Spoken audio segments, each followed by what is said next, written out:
Bismillahirrahmanirrahim. Assalamualaikum warahmatullahi wabarakatuh. Salam Salam Swastiastu, Namo Buddhaya, salam kebaikan, rahayu, salam sejahtera untuk kita semua.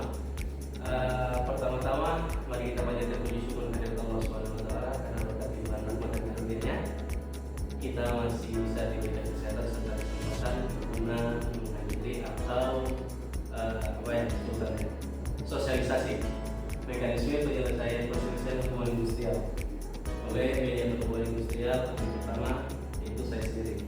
Baik, yang terhormat pimpinan atau manajemen perusahaan atau yang mewakili seluruh stakeholder yang hadir pada hari ini atau yang mewakili dan teman-teman pekerja hari ini yang sudah menyempatkan waktunya untuk bisa hadir pada edukasi penyelesaian perselisihan hubungan industrial di ruang lingkup Kabupaten Brebes Selatan.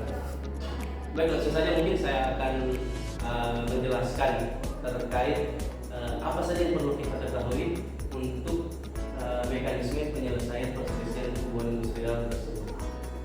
Jadi mekanisme penyelesaian perselisihan hubungan industrial agak singkat saja teman-teman semua. Mekanisme ini sebenarnya diatur dalam Undang-Undang Ketenagakerjaan atau Undang-Undang Penyelesaian Perselisihan Hubungan Industrial itu di Undang-Undang Nomor 2 Tahun 2004. Semua diatur di sana terkait bagaimana alur dan jalan cerita bagaimana kita nanti di dunia kerja. Karena intinya nanti kita di dunia kerja itu pasti akan ada gejolak-gejolak atau dinamika yang terjadi di dalam perusahaan. Ketika itu terjadi, kita tidak tahu, kadang-kala karyawan itu awam terkait mekanismenya. Apa yang kita mau lakukan? Kita diputus hubungan kerja, dirisenkan, kita tidak tahu apa yang kita mau lakukan. Kita mau lapor kemana? Kita diberikan kertas selembar, disuruh tanda tangan, kita tanda tangan. Tapi ternyata isi daripada SK itu atau tulisan itu di dalamnya memuat pemutusan hubungan kerja kita tanpa adanya kesalahan atau hak teman-teman sekalian. Maka dari itu saya hadir untuk membawakan edukasi mekanisme penyelesaian perselisihan hubungan industrial itu. Ada beberapa tahap yang perlu kita lalui. Yang pertama itu ada tahap bipartit. Langkah dulu. Kita selesaikan penyelesaian perselisihan hubungan industrial kita itu di dalam rumah tangga antara pekerja dan pemberi kerja. Kita ceritakan apa yang perlu mungkin atau keluh kesah kita dengan perusahaan atau pengusaha atau manajemen perusahaan. Itu tahap bipartit tahap pertama. Yang dimana tahap bipartit itu bisa mengeluarkan PB perjanjian bersama ketika ada kesepakatan antara pekerja atau pengusaha, yang dimana misalkan dalam pekerjaan kita dalam pekerjaan sewaktu-waktu tiba-tiba di PHK ini tidak ada kesalahan, tidak ada apa-apa, kan ada kondisinya begini. Nah itu yang kita pertanyakan di tahap itu yang namanya bipartit penyelesaian perselisihan hubungan industrial itu antara kedua belah pihak dulu, antara pengusaha dan pekerja. Di situ kita selesaikan secara internal perusahaan. Terus seorang mediator fungsinya apa? Pemerintah hadirnya kapan? Oke, pemerintah bisa hadir dalam tahap bipartit dalam hal ini klarifikasi. Jadi ketika ada perusahaan atau pekerja yang memiliki ego tertentu, maksudnya egonya terlalu tinggi karena dalam prosesnya kita punya ego itu menggebu-gebu, saya tidak bisa ini, kenapa saya dikasih begini? Biasa kayak begitu, ego sementara, panas-panas sementara. Kenapa yang saya dikasih begini? Serta-merta tidak mau ketemu dengan perusahaan. Padahal ini sebenarnya kalau kita mengikuti prosesnya, prosedurnya, kita bisa dapatkan semua hak-haknya kita dari perusahaan, baik itu pesangon, uang penghargaan masa kerja, uang pengganti hak dan lain-lain sebagainya. Jadi pemerintah hadir, seorang mediator hadir, bisa hadir dalam undangan klarifikasi. Jadi kami turut serta dalam tahap bipartit itu. Jadi kita dalam proses bipartit yang seharusnya di tahap itu adalah penyelesaian internal antara pekerja dan pengusaha. Tapi kita bisa hadir sebagai bentuk hadirnya pemerintah hari ini, itu kita undang klarifikasi. Karena ada tadi ego yang tidak bisa ketemu, kita undang supaya bagaimana caranya di kabupaten atau di mana tempatnya bisa enak kita ketemu cerita, diskusi klarifikasi terkait antara pekerja dan buruh bisa ketemu di situ. Tapi di situ belum bisa memuat apa-apa, tapi di situ hanya sekedar diskusi bagaimana untuk penyelesaiannya. Apakah kita mau selesaikan di sini saja secara baik-baik? Tapi kalau tidak ketemu apa yang bisa terjadi di situ, ada PB atau risalah untuk bisa dilanjutkan ke proses tripartit. Jadi itu kita menuju di tahap kedua, tripartit. Tripartit tadi artinya pemerintah hadir sebagai inisiator pertemuan daripada pengusaha dan pekerja ini. Di situ dalam tahap pertama ke tahap kedua itu kita memakan waktu 30 hari. Biasanya 30 hari maksimal. Itu maksimal 30 hari dalam prosesnya untuk sampai ke tahap tripartit. Karena di tahap tripartit tadi ada perjanjian-perjanjian ketika tidak disepakati atau apapun jenisnya, teman-teman bisa menyurat ke dinas. Gitu. Selanjutnya di tahap tripartit atau biasa kita sebut itu mediasi.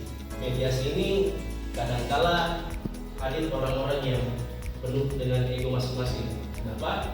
Karena ketika ini menyangkut hak, itu berarti menyangkut keluarga, teman-teman. Betul atau tidak? Dalam keluarga. Ketika kita di PHK berarti bukan satu orang yang kita matikan harga dirinya atau perjuangannya, tapi orang-orang yang bisa dia hidup di luar sana. Contoh keluarganya, istri dan anaknya. Itu secara tidak langsung kita matikan dia. Kita tidak berikan dia hak untuk hidup lagi untuk kedepannya. Kenapa kita harus berproses? Yaitu tadi, setelah memutuskan hubungan kerja, bisa dipastikan untuk dalam beberapa waktu ke depan kita masih bisa hidup. Ibaratnya seperti itu. Sebenarnya setelah kita di PHK, kita mau hidup bagaimana lagi ke depannya? Itulah hak-haknya kita yang kita perjuangkan untuk bisa kita ambil kembali. Maka itu ada tahap mediasi. Tahap mediasi kita pertemuan antara pekerja dan pengusaha itu seringkali ada gejolak yang dimana egonya lagi yang masing-masing ini masih ada, masih sangat kental itu. Biasa pekerja diwakili itu oleh advokat. Jadi kita bicara tentang jalur-jalur hukumnya. Pekerja diwakili dengan advokat yang seringkali kita temui di lapangan itu yang namanya advokat itu selalu mengedepankan yang namanya kepentingan, asas kepentingannya. Jadi dia punya kepentingan dengan kliennya, dia tidak merasa bahwa si pekerja ini ternyata ada salahnya loh.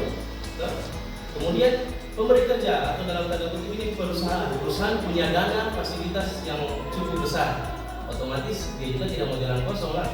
Dia pasti punya advokat tertentu juga, yang masing-masing sesama advokat ini punya kepentingan masing-masing untuk memenangkan kliennya masing-masing. Nah, itulah gunanya kita hadir, pemerintah hadir dalam proses tripartit ini, mediasi. Kadang-kala di mediasi itu ada orang-orang yang memang sudah terprovokatori dari luar, seringkali ada adu fisik, bukan lagi adu argumen, tapi adu fisik. Itu yang terjadi di lapangan hari ini. Dalam proses mediasi, apa yang bisa dikeluarkan, apa yang kita bisa dapatkan dari setelah proses itu? Kita dapatkan situ, pertama, ketika prosesnya itu bisa kita dapatkan atau misalkan prosesnya terselesaikan, di situ kita bisa PKB, perjanjian kerja bersama.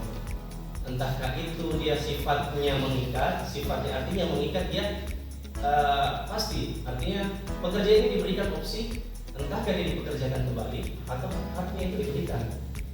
Dan kemudian itu dituangkan dalam bentuk anjuran. Anjuran itu kami tulis dalam bentuk file yang kemudian ditandatangani oleh kedua belah pihak untuk bagaimana caranya bisa disepakati bersama. Nah, tahap itu biasanya seringkali kami suruh dulu kembali ke rumah masing-masing, ke alamat masing-masing untuk bagaimana caranya dipikir-pikir lagi, gitu. Jangan sampai ketika anjuran ini keluar, ketika kita menganjurkan, seorang mediator menganjurkan bahwasanya hak-haknya karyawan harus dipenuhi. Perusahaan harus memenuhi kewajibannya untuk membayar hak-haknya karyawan. Tapi seringkali kita temui kadang-kala ada orang yang memprovokator, itu tadi yang saya maksud tadi, advokat yang mungkin hanya mementingkan kepentingannya. Dia pompa lagi pengusaha bahwa jangan cuma kita menang itu di sini, kita menang di undang-undang nomor ini sekian. Pengusaha karyawan juga seringkali karena keterbatasan finansialnya, dia sudah tidak mampu untuk sewa advokat. Karena advokat itu tiap pertemuan butuh biaya, Pak. Tidak mungkin kita datangkan orang kita tidak biayai dia, iya kan? Nah, setelah dari situ, bagaimana? Kadang-kala anjuran itu ditolak dari pengusaha. Terus apa yang kita mau lakukan? Wih, tidak fair lagi nih. Kita mau kerja lagi, kita kerja tambahan lagi berarti. Apa yang kita mau lakukan? Seorang karyawan melakukan pemberitahuan ke pihak dinas, ke pemerintahan ini, seorang mediator, dan bahwasanya anjuran kita ditolak Pak. Sampai hari ini itu tidak ada batas waktu yang ditentukan. Batas waktu yang ditentukan adalah sesuai dengan kesepakatan kedua belah pihak pada saat tripartit itu dan pada saat mediasi. Yang dimana diatur paling tidak 10 hari sampai 30 hari kerja. Gitu. Ketika itu tidak terpenuhi, kita bisa melaporkan kembali bahwasanya anjuran ditolak. Anjuran ditolak bahwasanya perusahaan ini tidak care dengan apa yang kita sampaikan, dengan anjuran yang kami bawakan, yang kami sampaikan. Kita lakukan, melapor lagi, kita ke jalur yang lebih formal lagi, berarti kita naik di PPHI. PPHI artinya kita naik di pengadilan penyelesaian hubungan industrial di tingkat provinsi. Jadi hak-haknya karyawan, hak-haknya teman-teman ketika di dunia kerja itu otomatis akan diserahkan semuanya ke pengadilan. Bagaimana teknisnya, bagaimana dan lain sebagainya. Inti daripada itu, teman-teman semua memiliki hak dan kewajiban dalam suatu perusahaan. Mungkin ada yang mau bertanya, sedikit saja saya bawakan ini karena kalau untuk mediasi perselisihan dia cuma 3 tahap. Itu tadi tripartit sama PPHI. Ketika itu semua kita penuhi, ya insya Allah kita punya hak-hak semua bisa kita dapatkan. Lumayan kalau PHK itu kita dapat pesangon itu dihitung dari jumlah tahun dan masa kerjanya kita. Mungkin ada yang mau ditanya, Pak? Berarti kalau tadi itu yang 3 poin itu berarti ini belum masuk ke pengadilan dulu ya? Berarti masih dimediasi sama pemerintah kepada pengusaha sama pekerjanya gitu ya? Oh. Jadi itu fungsi kami di pemerintahan hari ini Kabupaten Tangerang Selatan. Jujur untuk mediator hubungan industrial di Kabupaten Tangerang Selatan itu baru ada di tahun ini. Tahun-tahun sebelumnya itu selalu dilimpahkan ke provinsi. Jadi rata-rata orang dari daerah itu larinya ke provinsi, Tapi hari ini tuh Kabupaten Tangerang Selatan mengadakan yang namanya jabatan-jabatan fungsional ini untuk diselesaikan di daerah. Terkait pertanyaannya tadi, untuk di 2 tahap tadi, yang pertama tadi bipartit itu pihak-pihak internal, Pak. Pihak internal itu artinya pengusaha dan karyawan atau pekerja. Dia selesaikan dulu di rumah tangganya. Dia selesaikan dulu dalam perusahaannya, entah di perusahaannya atau di luar dari perusahaannya bisa. Ketika ada perjanjian bersama situ, silakan tuangkan dalam BB atau perjanjian bersama, artinya hitam di atas putih. Begitu. Sering kita kenal hitam di atas putih, karena oke kita sepakati terkait apa? Kita punya gaji kah? Kita punya jam kerja kah? Intinya tergantung terkait hak-haknya kita sebagai pekerja, betul. Untuk tahap masuk di ranah pengadilan itu tadi yang di tahap ketiganya PPHI dia. Itu kalau maksudnya sudah nggak bisa dimediasi oleh pemerintah gitu. Tetap simpulnya itu tetap dalam ranah pemerintahan. Simpulnya tetap dalam ranah pemerintahan, hanya larinya dia ke pengadilan. Dalam pengadilan ini kita selalu dibimbing oleh seorang mediator. Contoh kasus yang sementara berjalan itu, saya ada 16 kasus untuk saya per bulan 6 itu per bulan 5 ada 16 kasus yang sementara berproses. Sebagian sudah selesai, sebagian lagi sementara berproses di pengadilan. Sementara sekarang itu yang tersisa 4 sampai 6 ya. Dan barusan tadi lagi di telepon lagi ada lagi yang paling sering orang caosnya itu karena merasa paling benar. Ternyata di satu sisi kita sebagai mediator tidak bisa bilang si A benar, si B benar, si B salah, si C benar. Ini tidak bisa bilang begitu karena pemerintah hadir sebagai penengah daripada konflik yang terjadi. Bagian dari dinas-dinas terkait ini meminta satuan lain hal, entah dari sekian jual tambahan atau sebagainya, itu sudah melakukan ke saya pikir mungkin cukup 5